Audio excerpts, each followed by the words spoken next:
Hello and welcome. I am Maestra Teacher and this is my 5th grade Oasis channel.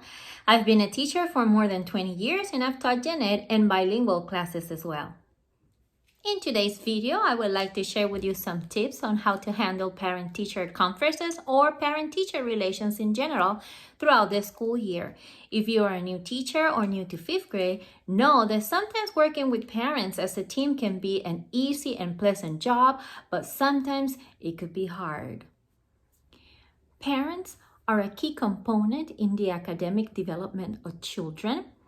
Parent and teacher's relation is also very important because when you work together with a parent as a team, that would highly influence the academic success and overall being of the student. So in the end, you do want to have a parent on your side because that's going to make the lives of the students better. However, in 5th grade, things can be a little bit tough, meaning when children are in the lower grades and little, like kinder, 1st grade, and so on, parents are usually very, very involved because, of course, they're little. So they're there with them all the time. But as they develop and go to the higher grades, then parents tend to leave them most on their own. And that's when the problem comes in because, yes, at 5th grade level, not all the children are mature enough to work on their own. And that's when parents' help comes in. So I want to share with you now some tips on how you can better those relationships, and you can start this on parent-teacher night or you can use them throughout the school year as well.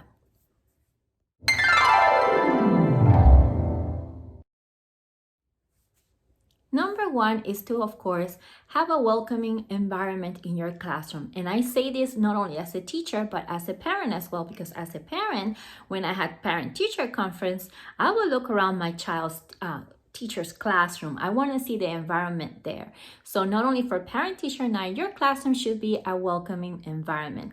If it's parent-teacher night, then outside of the classroom, you should set a table with some sort of maybe give out some candy, some sort of signing sheet so you can gather whatever information you need, like phone numbers, somewhere to contact, emails, the parents, so they can begin feeling welcome to your classroom. And once they walk into your classroom, make sure for that day that the classroom is organized and neat.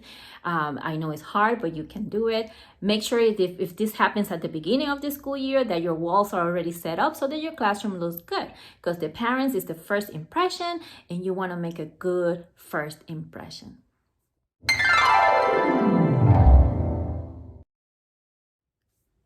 Number two is to have constant communication with parents in different ways. Now, if when at the beginning of the year, if you pass out some sort of contact sheet or during parent-teacher night, you collected their phone numbers, or you decided you were going to communicate through another app such as Remind or something else, make sure you follow up. So keep parents in the know of what is going on in your class. For example, in my class, I do have a Remind set up. So every week, if there's something important, I always send a message to the parents like, hey, this week we're going to have a project or a test. So parents are in the know of what's going on. You can send maybe a monthly newsletter where parents know what's going on throughout your class. And you should always give them an email where they can send you an email. And you should never give like your personal phone number, but you can give them an email if you don't want to do it through an app. Anyway.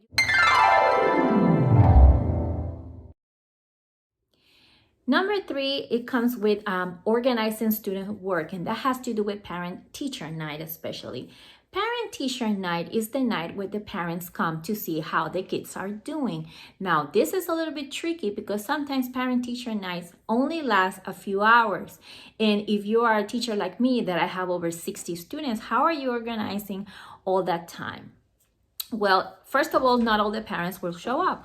Only some parents will come to parent-teacher night, and it's usually the ones you don't really need to see. However, you still have to greet them and you still have to talk to them about the progress of the child. So what I try to do, if it's a parent that I don't really need to see, I do it short and sweet, like, hey, thank you for coming. Your child is doing awesome, amazing. And I usually have some buckets with students' work that they can quickly see how they're doing in class if they need to. Now, if you have other parents that you actually need to have a longer conversation with, what I do if they are, I tell them like, thank you for coming tonight. And I tell them an overview what's going on with the student, the problem. But then I will give them an appointment to meet with me another day during my planning period or after school, that I will have longer time to, because again, parent teacher night is only a few hours. So you don't want to be half an hour talking to one parent too and have 20 parents waiting outside your door. Or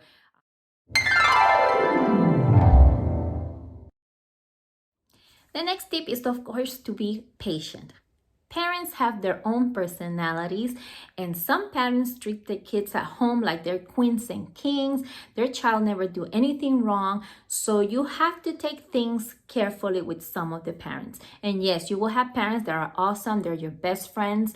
But then you will have those parents who will see you as the culprit, that their child has never done anything wrong. So depends, just be patient. If for some reason you're having a parent-teacher conference and that parent gets out of hand, begins to feel agitated or yelling at you or talking back in a way that you don't feel comfortable, you can always ring the buzzer and stop the meeting and have an administrator walk in and sit with you so that you have no further issues with that. Another tip is to have some sort of suggestions for parents, because again, they are your teammates, and when they are going to school and you're going to tell them, oh, your child is not doing work, your child is failing, have some sort of a list or tips that they can do at home to better help this child. Sometimes parents have the excuse, oh, I am working all day long, I am a single mom, oh, I don't know any English and I only know Spanish, and you work in English. So have some sort of suggestions for each of these situations so that the parents can do something at home with the child. Yes, if you work all the time, there's got to be someone helping this kid at home. So figure out a way, maybe on your day off, you can help them out a little bit. If you don't speak any English, maybe you can have an older brother or sister to help out with the child's homework. You can offer them to come to tutoring as well to help them out even further. But parents should not always use as an excuse that they are always working or busy. They are part of their child's education, and they have to understand that, again, you are a teacher, he or she is the parent. We work together as a team for the better academic achievement of the student.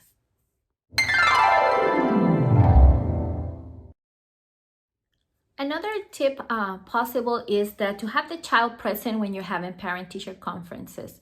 If it's a conference related to a child's academic achievement, I think the student should be present to know what is going on. So because sometimes the parent come without the child and then they act like they don't know anything, or, oh, I left him at home. So you cannot really show them or have the student themselves explain to the parent what they're doing wrong. Try for the child to attend this meeting if possible.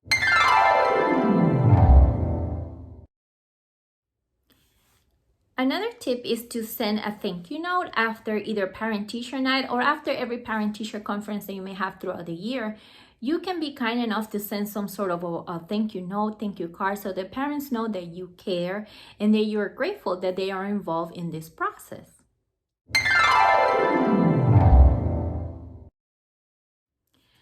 Another tip I have for you has to do with learning about other cultures.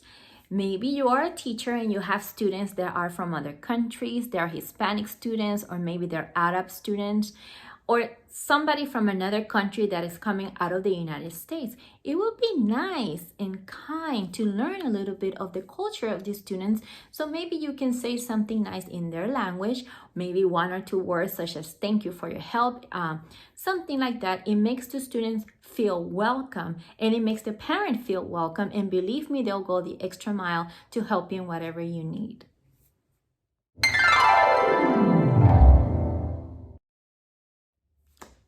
So finally, be yourself. You are your own person, and if you are naturally yourself, I'm sure it will come through, and parents will enjoy having you as their child's teacher. Nobody is perfect. There's not a perfect way to run either a parent-teacher conference night or a parent-teacher conference throughout the year. You just try your best, because in the end, again, you are a team and you are there for the child. Well, there you have it. Those are my tips for your parent-teacher conference or parent-teacher relations throughout the year. If you have other ways to do things, please write it down in the comments. Please join my channel if you haven't done so, and like my video, and I'll see you in the next one. See you soon.